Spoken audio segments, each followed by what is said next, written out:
Before we get to our guest, let me tell you this Under the Strap podcast is presented by Therabody. Do your muscles ever have that ouch feeling screaming for a massage? Help them relax with Theragun by Therabody. Go to therabody.com/caddy, CADDIE, to get your Theragun today, starting at only $199. All right, let's loop that bag on our shoulder and get under the strap. All right, welcome to another edition of the Under the Strap podcast. It's creeping up on 2022. I'm your host, Jon Rathouz. Pleasure to be joined today by Tim Mickelson, caddy for his brother, Phil. Tim, thanks for joining me. John, happy to be here and happy to get ready to start 2022 in Maui. Yeah, I'm sure you are. And that's one that's hasn't been on your brother's schedule since 2001, I saw, and he only played it one other time. So pretty exciting to be kicking it off in Hawaii always. I mean, I guess, what are you most looking forward to getting over there? Hawaii, just in general. Hawaii, right? Hawaii in general. So I'm a huge Hawaii fan. I've been to Hawaii probably 35, 40 times in my life. When I coached, I tried to get my teams over there twice a year because I obviously was having somebody else pay for the trip being in school. Mm-hmm. So I love Hawaii.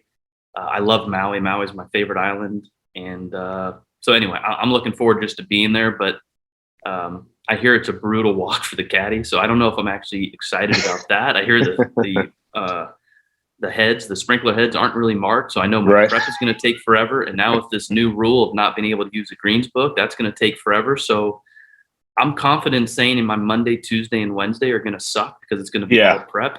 But come Thursday, it's going to be awesome. And then my wife, my kid, and I are actually going to spend 5 days in Hawaii after the tournament. I know a lot of the players and caddies come early. We're not playing the week after. So I'm going to be able to go and spend 5 days before coming home and really getting started with the West Coast swing. Perfect. It sounds like you got it planned out exactly right. And I guess you mentioned that. I mean, we can dive in on some of that prep stuff right now. That'll be interesting this year with the whole greens book changeover and stuff. I mean, is that something you've discussed with your brother at all? And how might that impact things?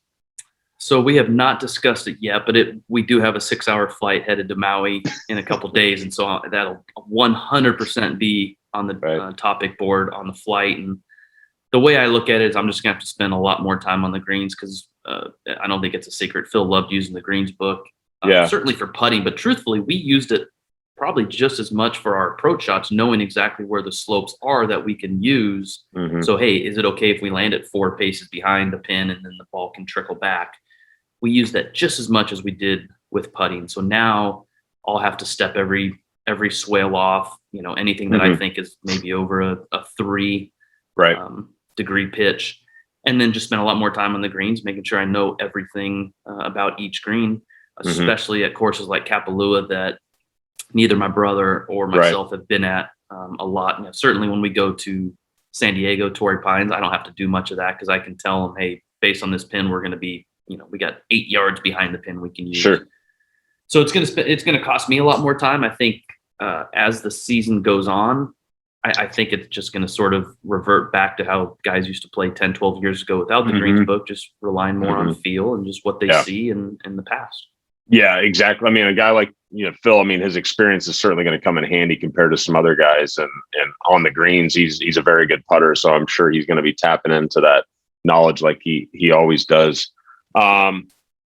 So you mentioned the West Coast there too. I mean, you guys, grew up on the West Coast. He's won pretty much every event on the West Coast. I mean, what is it about the left coast there? I mean, I know it's home for you guys, but it's been a really good place for him. I mean, you guys had your first win together, I think maybe at Pebble, or Pebble was a place you guys have won together before. Yes, I guess to talk about kind of, the West Coast. Well, West Coast, best coast, right? And so we may as well get the season started off there. And I think there's a comfortability for Phil. He knows these courses. He loves playing on the West. And when you think about, we grew up in San Diego, he went to school in Phoenix, the fan support. Phil's supported so well the entire country, but especially well, I would say, on the West Coast, and then certainly New York. New York absolutely adores him, but he's so comfortable with the courses. And I've always looked at it since I've started working for him, at least, that as the West Coast swing goes, the rest of our season goes. So if we get off to a good start and get a win, or even just a top 2 or 3, we're going to have an excellent year. And if we struggle on the West Coast swing, then we got to figure out what's going on and how to change something to try to make for a good rest of the year. But he loves the West Coast swing. He loves the courses on the West Coast swing, especially places like Pebble and Phoenix. And he's grown fond of the courses out at the Amex tournament in Palm Springs. Right. Well, when we talked about that win at Pebble that happened, and there's your grandpa was a caddy out at Pebble Beach. There you go, you win with your brother. I mean, what did that mean to you, that win there, with all the background? Every win is special, right? So any opportunity to win, to be able to win while working for my brother, is that much more special. But to be able to get a victory at Pebble Beach, where, like you said, my grandfather was part of the first ever caddy group up there, I think it was 1919, and we actually have a picture. Mine actually happens to be in my master bedroom of the first caddy group, and we did not know that this picture existed until Jim Nance actually learned about it and found the picture and presented it to Phil.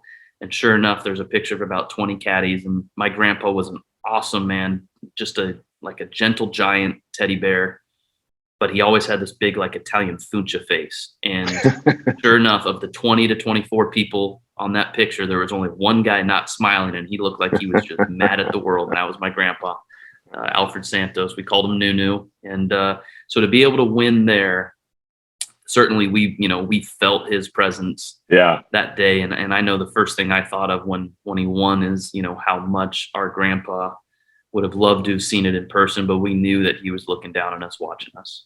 For sure. Yeah, that's a great story. But you mentioned prior, you said, all right, we're going to have this long flight over to Hawaii. And then I know your father, longtime pilot. And so I know Phil's got his aviation license. I know I hear he doesn't fly, but I mean, you guys get that time together in the airplane too. I guess talk to me about these flights in between tournaments with your brother. What goes on those, and that's more time to bond. I guess you're not on the golf course. How meaningful is that to kind of have that flying background too? Yeah. So John, ever since the pandemic started, we basically have grown together much more, because we said, we're going to just rent houses. Us two and Andrew Getz and Phil's instructor, we're going to rent houses. We're going to basically hold each other accountable so that we're not caught going out to, dinner and, movie theaters, whatever it was. And so we spend a lot of time together on the road. Certainly he and I spend, 6-7 hours a day together at the course. And then we go back to the house. So usually on flights, that's actually our time just to watch our Netflix alone. We put our headphones in. Gotcha. But we've had him, 6 weeks off. I've only seen him a couple times here in town just because he does his thing. I stay at home a lot with the kid and wife and just hang out and go on walks on the beach because we get to do that here in San Diego. Absolutely. But because we haven't spent much time together in the last 6 weeks, certainly I would expect a couple-hour conversation about the goals, expectations for the year. Talks a little bit about schedule. I mean, I really only know the first 3 events that we're playing in, and then after that, who knows? And we'll go from there. What are the first 3 events you guys are playing in? So as far as I know, because things always change, actually, I guess I really only know the first 2. The first 2 are going to be certainly Maui. And then after Maui, we'll have a week off, and then we'll play the American Express. Sure. And then after that, it gets a little, who knows, I sort of go where I'm told. Yeah, but, exactly. That is one of the nice things about being in Phil's position, is that because he's a lifetime member, he can pretty much control his schedule. I feel for a lot of these players and caddies who don't really know if they're getting into the tournament next week, and they have to watch the list of where are they on the commitment list and the alternate list and all that. And who knows, sometimes you get that call Monday night that you're in, and then you got to rush out there. That's never the case that we're in. Yeah. I go where I'm told, and hope to be as prepared as I can become Thursday morning. For sure. Yeah, no, I've been there where you're talking about, and it's a little different deal, but you earn your keep out there, and it's a privilege that, he's earned. And you guys had a monster 2021. I mean, when, the holidays are a nice time to reflect on things and obviously spend a lot of time with family. But when you look back on 2021, I mean, you guys win the PGA, 300-1 odds, and then you tack on a couple more Champions Tour victories, including the final one of the year in Arizona, which is obviously a special place. What were your thoughts about 2021 when you were able to kind of kick back and think about it? Yeah, certainly. Anytime you win a major, you've had a great year, right? Even if you play bad the rest of the year, to win a major, it sets things up for you for multiple years, for 5 years here and there on the tour and certain tournaments, So winning major is huge. Winning a major at his stage of his career is obviously, I didn't really expect to win a major, regular tour events, Champions Tour events, absolutely. But a major, you have to be so precise and you have to be so dialed in on those weeks. Right. But I'm not surprised. Like, I wasn't expecting it, but I'm not surprised because the probably 4 or 5 tournaments leading up to the PGA, he was playing well, and we knew hitting the ball really well. I remember he was hitting it well. He just wasn't scoring, right? Yeah. So obviously, on a day that he was driving it really well, he would struggle putting, or a day that he was putting well, he might have struggled driving. Statistically, his driving had not improved much, but his misses were so much tighter with the dispersion. So, we know that Phil can have some big misses at times, but his misses over that stretch were more like missing the fairway by 2 yards, 4 yards, not 15, 20, 25, whatever the number is. So, Phil Ander and I knew that he was playing well. It's just like, when is it actually going to translate into 4 good rounds in a row? And oddly enough, the week before, we were at a family function at my parents' house, and my brother, basically said, "I'm playing too well. I'm going to win soon. Just don't know exactly when."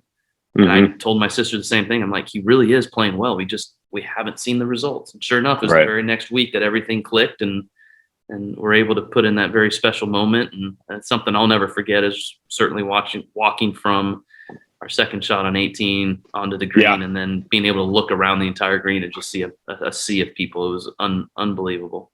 Yeah, you guys were engulfed there. I mean, it kind of had shades of, Tiger's win at the Tour Championship. I mean, it was old school, you had all the fans in the fairway. It was a little bit dangerous there at a moment. It seemed like, I know you kind of were navigating your way through the crowd. I mean, describe to people a little bit about that walk up 18, kind of what you were feeling there. So as a caddy, I feel like part of my job is to try to act as security for Phil when the times are needed, right? So if there's a certain time that I feel somebody's getting too rowdy or too close and I got to try to push them away, it's not something we like to do, but we have to do it. It's a part of our job. And as soon as we started walking, I'm sort of thinking to myself, how in the world am I going to navigate this? I got no chance. I'm one person against a few thousand, and there's literally about 5 cops. Yeah. But I looked behind, because Phil was about 4 steps behind me, and there was 1 cop in front of Phil and 3 others around him. I'm like, well, there's nothing I can do that they can't. So he's going to be fine. And then I realized we got to the mass of people that had already surrounded the green. We get to that point and we have to get through that whole crowd. And I'm thinking, well, how am I going to get through? No one's going to move for me. If it's a police officer, they'll move for him. So I said, I'm going to get behind the cops, because if I'm behind the cops, I can squeeze right through. And sure enough, there was a cop that was just pushing people away. Yeah. So we could get through. And there was one time that it was so tight, obviously with these mass crowds, it was so tight that somebody had accidentally tripped me and I had lost my footing. And so I was starting to lean forward. Luckily, because there were so many people, I was able to get my balance again, get my footing and keep walking. And I know Brooks said something like that happened to him as well. It's something that happens when you're that closely packed. I mean, obviously the tragedy in I think it's Houston, is that where Astro World, is that what it was called? That concert. Travis Scott. Yep. Yeah, I mean, that's the type of stuff that happens. Yeah. But it was a surreal moment getting through the crowd, and then being able to just sort of take a moment and look around the entire green and just say, there's 5, 6, 7,000 people to witness this monumental moment. Certainly, I didn't say anything like that to Phil, because I'm like, we still got to finish. Like, I'm the type of caddy that I try not to think ahead, and if I do think ahead, I don't tell my player. I don't be like, hey, take a moment, enjoy all this. I'm more like, I got to get him to the finish line. Once we get to the finish line, then we can talk about it. Right. Well, and I've heard you kind of talk about this before a little bit. You say kind of one of the things that your brother struggles with a little bit is he can kind of tend to get ahead of himself a little bit. And so, I can see how your focus is even more so to say, hey, like, my job needs to be to kind of stay in the moment here, just to make sure that he stays in the moment as well. Correct. And that was something we did really well that week. I shouldn't say he did really well that week. Our whole goal that week was basically twofold. We're going to be 100% committed to every shot. And number two, we're going to stay in the present. We're not going to dwell on the past, or we're not going to think ahead to the future. And so there was basically some phrases I would tell him to, if I thought he might be thinking about something golf related in between shots, I would say something like quiet your mind, or let your mind go numb, things like that, just to try to remind him, okay, stop thinking. We'll worry about the next shot when we get there. Right. And there's no point in dwelling on the last shot if we missed a short putt or hit a bad shot, whatever. Let's just stay in the present. We're going to hit shots. And he did a really, really good job that week of being able to do that. And if I could figure out a way for him to do that every week, we would contend a lot. Right. But it's also kind of part of his brilliance, right? That he kind of, that probably adds to his birdie making prowess. This ability to kind of add him up in bunches. You had a good line for him out there. I mean, you guys started off a little bit shaky, and you kind of got in his ear a little bit on the sixth. I guess, tell me a little bit what you told him, and what kind of prompted you to choose that as the time to say something.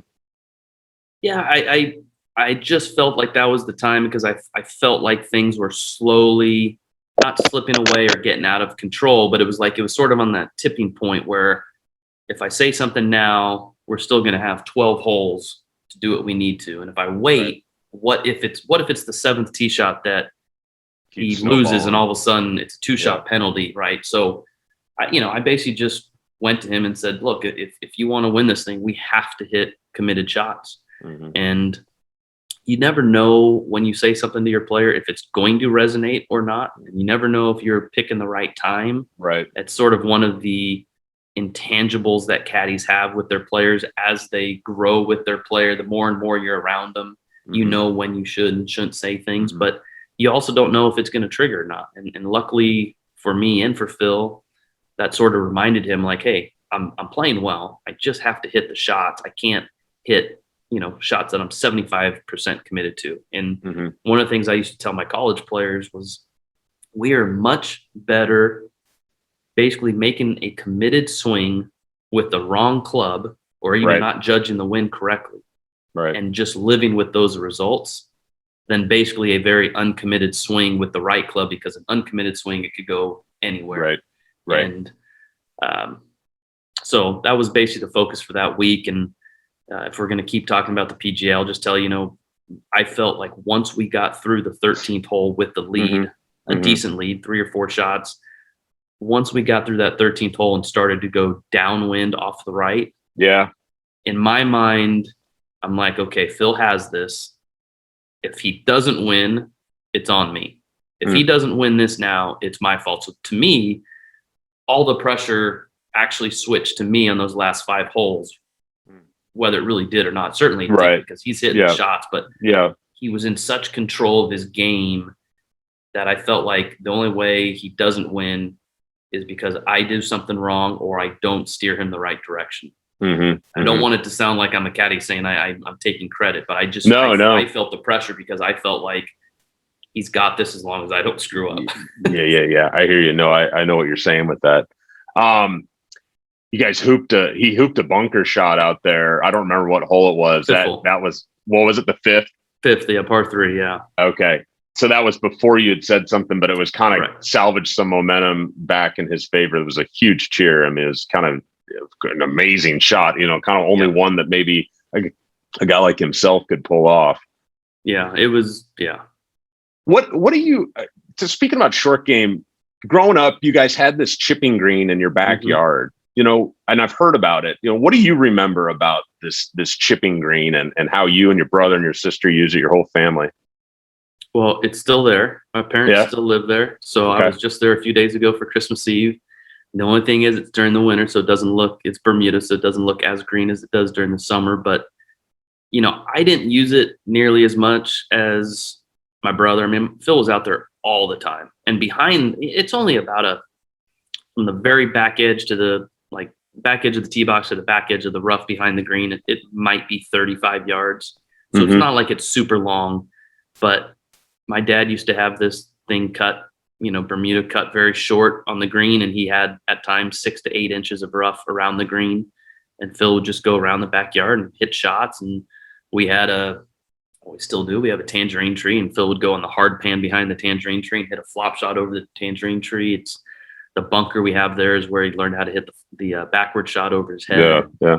And we've got a canyon behind, so we could actually hit up to about a 9-iron if we wanted just to hit shots. And my brother loved it, but my dad loved it just as much because my dad, that was just sort of what my dad would do at night. He'd just go turn the lights on and go spend an hour chipping, and he'd create little games around the green. And it wasn't always about trying to make it. It might be how many shots can I hit in a row that stops, just past the last ball. So can I get 30 balls, little games like that. He loved it. And, I know there was a time where if Phil made a hole in one in the backyard, so 15, 20 yard shot, he would get a dime or a nickel. I forget which. I think it was a dime.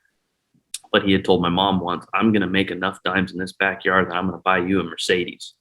And I was young enough to go, well, if you're going to make enough to buy the Mercedes, why doesn't mom just go buy the Mercedes herself? It's all her money, right? But he did end up winning the Tournament of Champions once at La Costa when it was sponsored by Mercedes, and ended up giving my mom a car. So he made good on his statement. He did make good on it. Yeah, that's great. Well, so your career a little bit. I was thinking about this. Like you played a little bit. Mm-hmm. You've been you coached for 14 years. You were at I didn't realize you were at San Diego for 8 years, and then over to Arizona State, and then an agent, and then now a caddy. Like when I thought about that, I was like, that's kind of the 4 pillars of professional golf. I mean, maybe put the player up here, and then you've got 3 other ones: coach, agent, caddy. I guess when I tell you that, or you think about that, I guess, how is that kind of all folded in for you? I mean, your perspective on the game of golf, at least at the professional level, is pretty vast. Well, I would simply say this: the only thing I haven't really done in the world of golf is be a rules official. That's pretty much the only thing left. And so who knows? Maybe when I retire, I'll come full circle and do that. But I do feel that I have a unique skill set because I have done so many different roles in the world of golf that I'll be very curious to see when I am done caddying for Phil, what my next role is. Do I get back into something I was already doing, or do I somehow find a way to consult in the world of golf, or do I just get out of the world of golf? Who knows? For sure. But I loved coaching. I mean, the cool thing about coaching is basically twofold. The competition is fun, but number 2, it's the guys that you're coaching and the relationships you can build with them. And the relationships I continue to have, every time I go to Phoenix, I'm able to spend time with guys that I coached at ASU. And after we get done with Maui, I'm going to spend 3 nights with a guy I coached at University of San Diego at his beach house on Oahu. So the relationships you're able to build, and you get a chance for 4 or 5 years to take boys, turn them into men, are ready for life after college, whether it's professional golf or if it's in the business world. The skills that you can teach them, hopefully they carry over into real life later on and are successful. And to me, that's been very rewarding to watch how things have happened. I mean, the fact that we got to number 2 in the country at ASU was great, but to be able to see guys like Jon Rahm succeed, number 1 player in the world, and watch some of the people I coached, how well they've done in business and how good they are as parents. Yeah. That's been the ultimate reward. For sure. Yeah. I mean, a lot of people that you're able to track and call friends. Taking a moment at the halfway house here at the Turn to tell you more about the Therabody Theragun. Simply put, it's the best massaging tool on the market and used by nearly every caddy and player on the tour. It doesn't matter if you just walked 18 in the rain with a 40-pound bag on your shoulder on the Monterey Peninsula, or you were playing in the club championship, or maybe chasing around your 3-year-old while raking leaves. The Theragun is the perfect solution to leave you in better shape to do it again 10 to 20 minutes while you're watching the game on TV, and instant relief. I can't recommend it enough. It's a must-have for any active person. There it is, working right there. Okay, let's get back under the strap. You mentioned Rahm there, and I'm curious about him. I guess explain a little bit about the recruitment process of him. Was he the man at the time? Like, was he the guy everybody was pursuing? And tell me a little bit about what you saw in his game when you were recruiting him, and then what ultimately swayed him to come to ASU. Yeah. So I love talking about this and hate talking about it at the same time because I can't spin a way for me to look like a genius. Right. And what I mean by that is I had some scholarship money available. I knew somebody who worked with the Spanish Golf Federation, and he happened to mention that there was this guy named Jon Rahm Rodriguez in Spain, and that he hadn't really been looked at too much because most universities thought that he was taking a gap year. Okay. But I needed that player for the next fall because I just finished my first year at ASU and we had a pretty bad year. And so I literally sent him and his dad an email saying, we're able to give this scholarship to you if you'd like to start right away. And literally the next day, he and his dad accepted. And my thought was, maybe he doesn't know what he's accepting because this was too easy of a recruitment. Right. Luckily for me, because I was at ASU, he was well aware of Arizona State golf because of players like Carlotta Segunda and Alejandro Canizares and many, many more. But he already knew that, okay, the facilities have to be good. And, Spanish players have had success there. And the only other university that he had a scholarship offer to for that fall was University of San Francisco. And coach Dr. Gary Nelson had come up to me at a tournament and said, that kid you got is going to be the number 1 ranked amateur in the world someday. And I'm thinking, God, Gary, like that's a bold statement, Right. And credit to Dr. Nelson. He was 100% accurate. John obviously became number 1 amateur in the world and ultimately is currently number 1 player in the world. Right. So it was an easy recruitment. The kind of funny story though is the first time I'd ever seen John play in a tournament was about 4 weeks before he actually arrived at ASU. It was called the European Boys Team Championship. And it was, I think this year was in Sweden, I think. And John basically DQ'd himself after the second round because when he got back to the hotel after the round was done, he looked in his bag and realized he had 15 clubs, and he knew that he didn't put a club back in the bag after the round. So he knew that somehow he had played with 15 clubs in his bag, and he finished, I think either won or finished second in that tournament, but had to DQ himself. And it also cost the Spanish team because they didn't use his score. They had to use the other person's score. Right. They dropped from the top half to the bottom half, which meant they had no chance to win the tournament because it becomes a match play tournament after 2 days. Right. But John had come up to me to introduce himself. And when the tournament is going on, coaches can't interact with the players. So I sort of shushed him away like we can't talk. And I know his reaction was, well, gosh, my coach is a prick. Do I really want to go play for him? And we had a chance to talk after the tournament, but I was immediately questioning whether or not he was going to succeed at ASU because I didn't know if he was understanding our conversation. I just didn't feel like, and sure enough, when he got to ASU, his English, wasn't very good. And in 4 to 6 weeks, that immediately changed though. After about 6 weeks, I went from thinking this kid's going to fail out because of the language barrier to, wow, this kid's, learning quickly. And after about 2 years, I think his English vocabulary was better and had a larger dictionary than most other guys I've coached. Well, but then he credits that to Eminem, basically. I mean, what do you remember about Lamar. that? Kendrick Lamar. So what do you remember that as his coach? I mean, this guy's listening to rap constantly, and that's how he learns to speak English. I mean.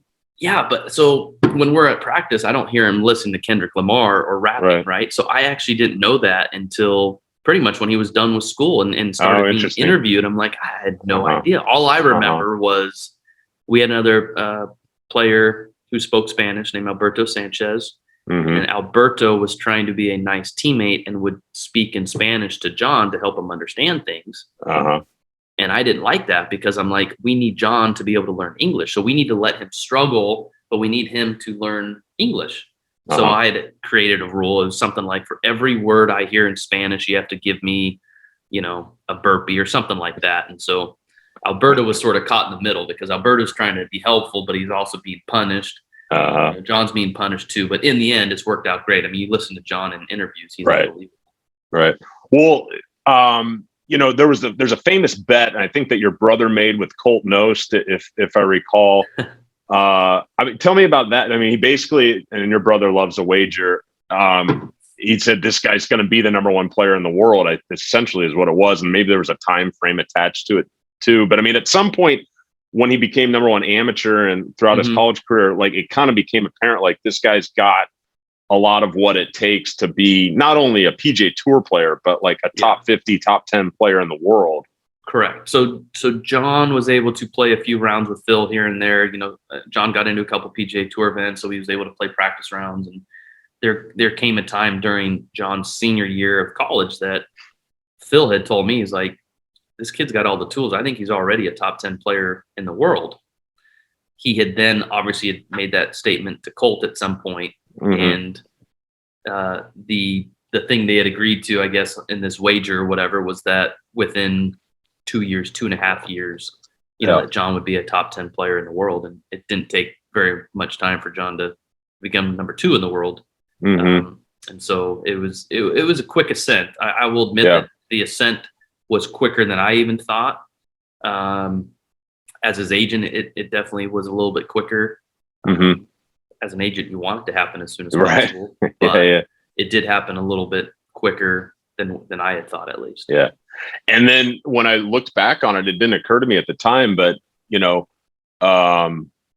well, maybe this is wrong. I guess he didn't win the U.S. Open. He did win the U.S. Open this last year too. Yeah. So it was Phil wins the PGA, and then the very next major is the U.S. Open in Rahm. So you're kind of stuck right in the middle of those two, that storyline.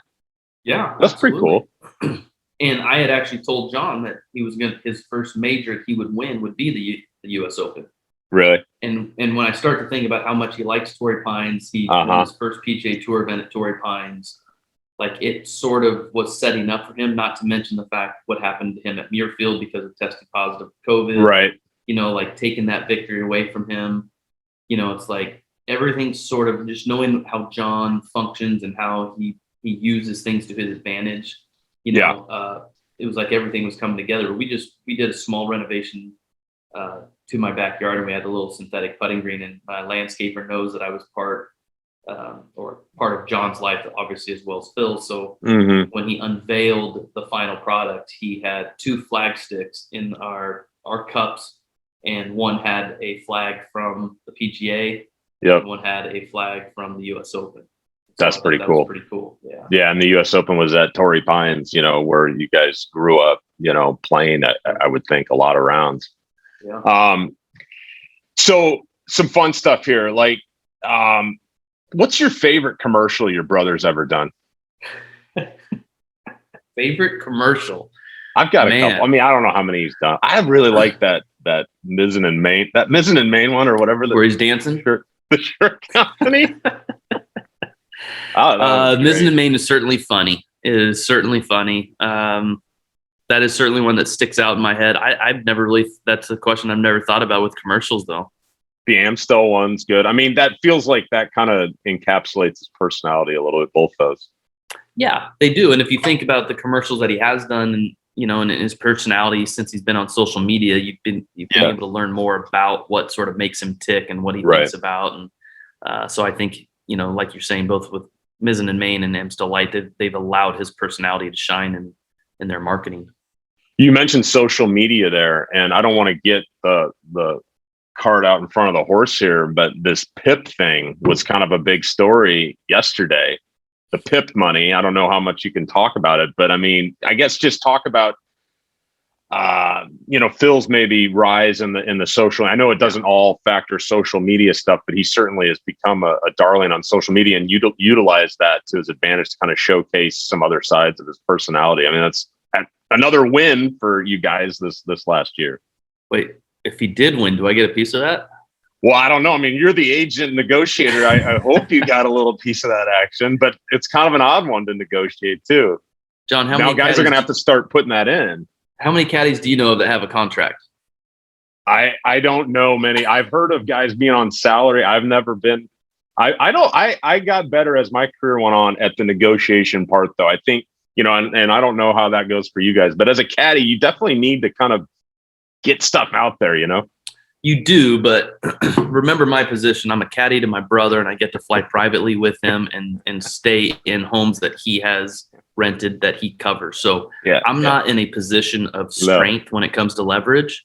Yeah. I do not expect a penny from the PIP, whether he finished first or third. I don't know the exact parameters with the PGA Tour, how they calculate the PIP. Yeah. The way I envision it, however, is that if you have a large social media following, like Tiger does, like Phil does, and you engage and interact often, you're going to create a lot more likes, shares, comments, reposts. Right. So the way I look at it is the way they're going to look at it is how many total impressions over the course of the year did this person create, and how many did this person create. And so I don't know, I saw the same thing on Twitter. Like, I don't know if it finished any one or not. I really don't know, but I do know that there have been a couple guys that thought they should have been in the top 5 or top 10 that weren't. And I just think like Jim Herman and Max Homa.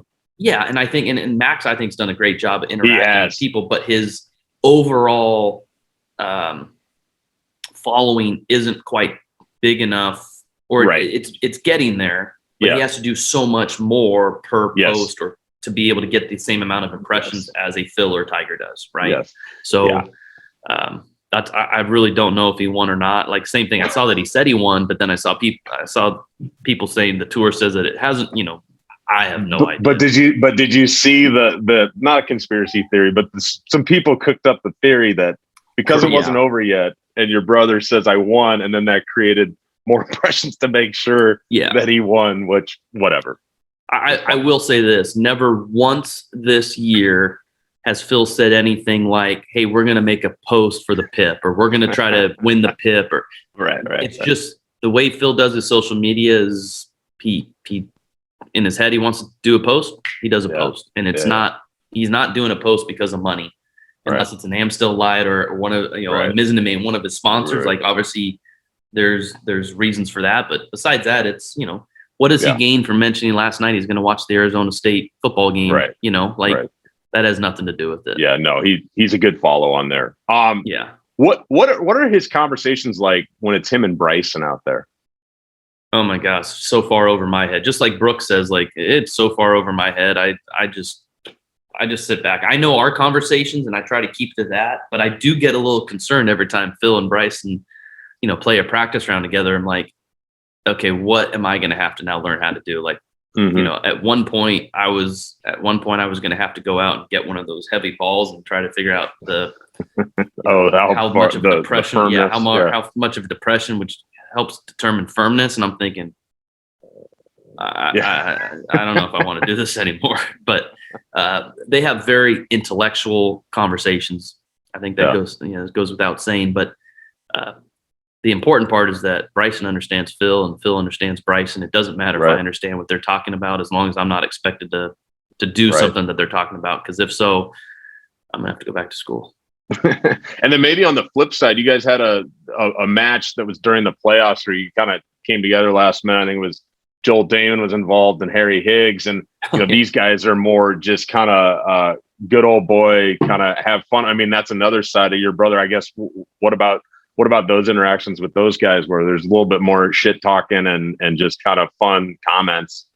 Yeah, I mean, anytime that you have an opportunity just to shine like your personality and be who you are, and guys like Harry and Joel and Keith Mitchell, I was going to say Kevin just to sort of tick them off, because it's sort of one of the tricks out there, right? But those guys, it's just fun to let those guys be who they are on a Tuesday or a Wednesday. And oddly enough, what a Tuesday is like on the PGA Tour is kind of what we feel like the Champions Tour is like, because on the PGA Tour, if it's so easy to be nice and interested and engaging and trying to help other people with their games on a Tuesday, Wednesday, even Thursday or Friday, but come Sunday morning, you're not going over there trying to give the guy you're trying to beat a putting lesson. Right. But on the Champions Tour, you might actually see that. Like, the whole week is just so relaxed, and guys are rooting for you, and it's competition. Yeah. But it doesn't seem like it's a matter of life or death, or a Right. career at stake. Those guys have already made their career, so they're just going out having fun. But Right. I know we certainly like being out on the Champions Tour, just because how relaxed it is. Well, yeah, I mean, that's probably a pretty fun juxtaposition. I mean, that you guys get that opportunity to kind of go back and forth, and it fits so well with his personality. I think it sounds like that's going to be the game plan, at least for this upcoming year, is to kind of play both tours. Obviously, he's kind of extended some more things on tour with that win at the PGA, but you guys get to kind of flip back and forth, that'll be pretty fun. Exactly, and that is a very nice thing. I mean, if I remember, that's exactly how we decided to play our first ever Champions Tour event. Was Phil was playing well, but he had missed the cut and he didn't want to go home. Mm-hmm. But I'm like, bro, there's something weird going on because of the pandemic. There's 2 tournaments. Like we can go straight from here. We can go to the Champions Tour event. It starts in like 3 days. It was like a Wednesday, Thursday, Friday tournament. I'm like, we don't need to go there and wait 5 days. And so we did. And interesting. But to be able to pick and choose, and sometimes there's just going to be tournaments you don't want to play in on the PGA Tour because the course itself doesn't fit you very well, but you want competition. And if there's a Champions Tour event, a great opportunity, let's go play. Yeah, exactly. And you guys were the 20th player to win first start on the Champions Tour. Fired that 10 under in the first round, and I mean, I don't know. I mean, what's the feeling out there with the Champions Tour? Like, I mean, everybody's so good still, but it's such an advantage for him with the length and the course setup and stuff. Does it feel any different than a PGA Tour? I mean, you referenced that, but it's like when you show up, I mean, there's this feeling that we should win, we're gonna win, this confidence. I mean, it's interesting. Yeah, I do think that when we show up, I think he and I both think, hey, as long as we play our game, like we should at least have a chance on Sunday. And we can't control what other people do, but we should have a chance. And there are courses out there that length are going to be a big advantage for Phil or any of the other guys that can get it out there. But there's also tournaments and courses that length really wasn't going to be helpful. Right. I didn't think Timuquana was a place that length really played a factor in Phil's win. I thought at Phoenix, it did, but he hit less drivers there than I thought he was going to. Right. Because when I play there, because I was a member at Phoenix Country Club for 5 years, and when I played there, I hit driver everywhere. And, I would try to make the course as short as I could. And I just thought that's the way to play it. But we certainly did not do that. We did hit a lot of drivers, just not as many as I thought we would. Gotcha. So there's going to be times that driver's going to be an advantage for him. But as these guys are turning 50 now, like they're getting longer and longer as well. So it'll be interesting to see in a couple of years when guys like Tiger turn 50 and everyone else that's 48 to 50 right now. It gets deeper. Yeah. It's going to get deeper and deeper. Yeah. Yeah. What's one thing that you beat him in often? Ping pong. That annoys. Oh, okay. Ping pong. Because I mean, he proclaims to be a pretty good ping pong, but you work him in ping pong, huh? I didn't say he's not a good player in ping pong. I just say I usually beat him. Yeah, you usually beat him, so you're a good player in ping pong. I'm not saying that either, because I'm not going to try to say I'm good. I'm just saying you beat him in ping pong. So Phil is very good at ping pong in my opinion, but I've played him enough, and I know. So it's like watching guys. His game. I know his game, but it's like somebody that has a tell with poker, right? You know what the tells are, or once you know them, you don't tell them, right? So I know what his tells are with his serve. And his serve, he has tremendous spin on his serve. Sure. He never expects somebody to return the serve. Well, the tells that he has, I know obviously what I got to do to be able to continue the point. My whole goal is just return his serve. And once I return it, I now have the advantage. And so I will never tell him what his tells are, because I want to continue to have that advantage over him so I can beat him in ping pong. Okay. But we have very good competition in pretty much everything except for golf. My golf game's gone downhill over the last couple of years because I don't play. Now having a baby that's about to turn 1. I think I've played 4 or 5 rounds this entire year. So I'm just not playing golf. But everything else, we have fun. I mean, if we shoot hoops or whatever, play tennis. We haven't done pickleball yet, but no, that'd be a good one. It's definitely something we want to do. Yeah. Yeah. So then when you guys do play, maybe in the years past or now, like take us into just the first tee negotiation. Like, what are you asking for? I mean, to get in his pocket, like what are you going to need?